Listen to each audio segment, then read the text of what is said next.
Major Arnold, the music has ended. Major Arnold! The music has ended, Major. I wish you'd call me Steve, Emmy. You fell asleep.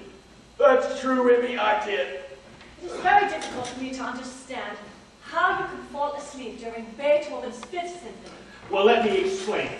I fell asleep during Beethoven's Fifth Symphony because Beethoven's Fifth Symphony bores me to tears. You are joking again.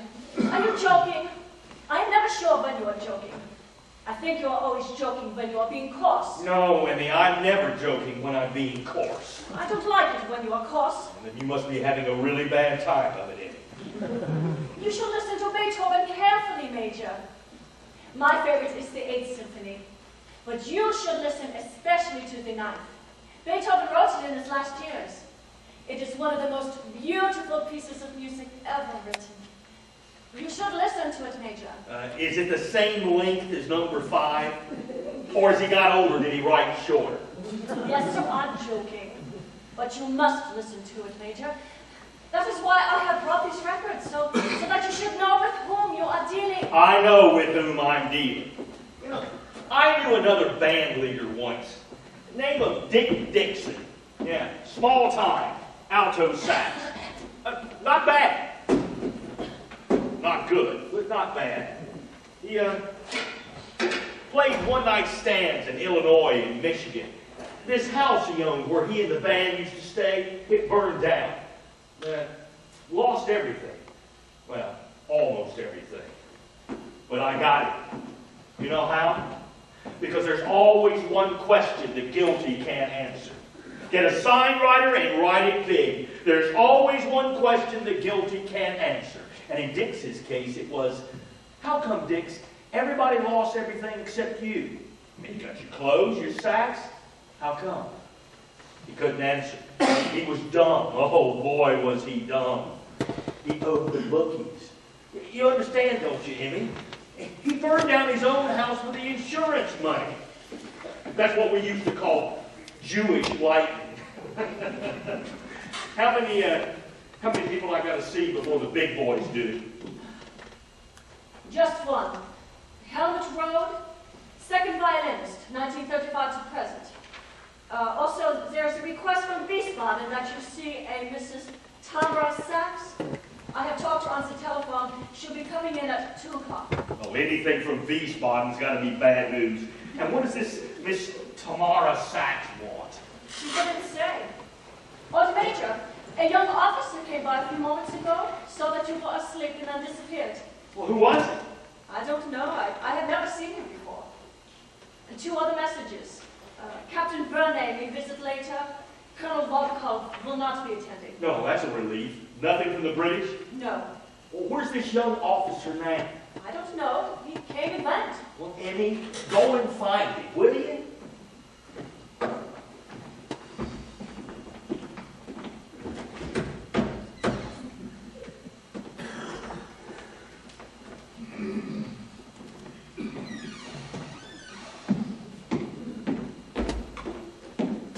Lieutenant Wills, reporting to Major Arnold, sir. Oh, for God's sakes, I hate that shit. Cut it out. My name's Steve. What's yours? David Wills. Well, who are you? I've taken over from Captain Greenwood. I'm your liaison officer with Allied Intelligence. What happened to Hank? Captain Greenwood was ordered to Nuremberg. Seems they need more interpreters at the trial. Oh, so you're dealing with the British now? Yes, sir. If you call me sir one more time, I'm going to make you listen to Beethoven. So, have you seen that limey major yet? You know, the one who talks Flopper's got oysters in his mouth. I can't understand if he's speaking German or English. What the hell is his name? Major Richards. Yeah, Alan Richards. I just spoke with him this morning, but he was rushing off to an urgent meeting. Urgent meeting, yeah. The Hinkle Archive. Yes. You know what's in the Hinkle Archive? No. And if it turns out to be important, do you think the British are going to share it with their allies? He said he would call to let you know. He was very disappointed. He wanted to be here today, especially today. So, are we recruiting children now? I guess so. Yeah. Where are you from? I was born here, not in Berlin, in Hamburg. I I escaped in '34 when I was 12. My parents sent me to live with my uncle in Philadelphia. They were to follow, but they delayed, and well, they couldn't follow. My family name is Vile, but that doesn't sound so well in English, so my uncle changed it to Wills. Did you hear that, Emmy? David here is from Hamburg. Yes, I heard. I'm sorry about your parents. This is Emmy Straub. She records the interview. She's been with me a week. She's a good German. Her father was involved in the plot against Adolf.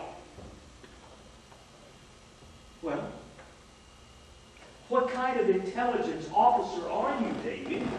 You should have asked a question. You should have asked, how do we know she didn't report her father for being involved in the plot against Adolf? Isn't that what he should have asked, Emmy? Now, Emmy's okay. We had her checked out. You're okay, aren't you, Emmy? Shall I see if Mr. Rhodes is here? It's after 9. Now, when I say so, Emmy, when I say so, I like to keep them waiting, make them sweat, which is a kindness in this weather, wouldn't you say? I expect Mr. Rhodes here, Major. She won't call me Steve.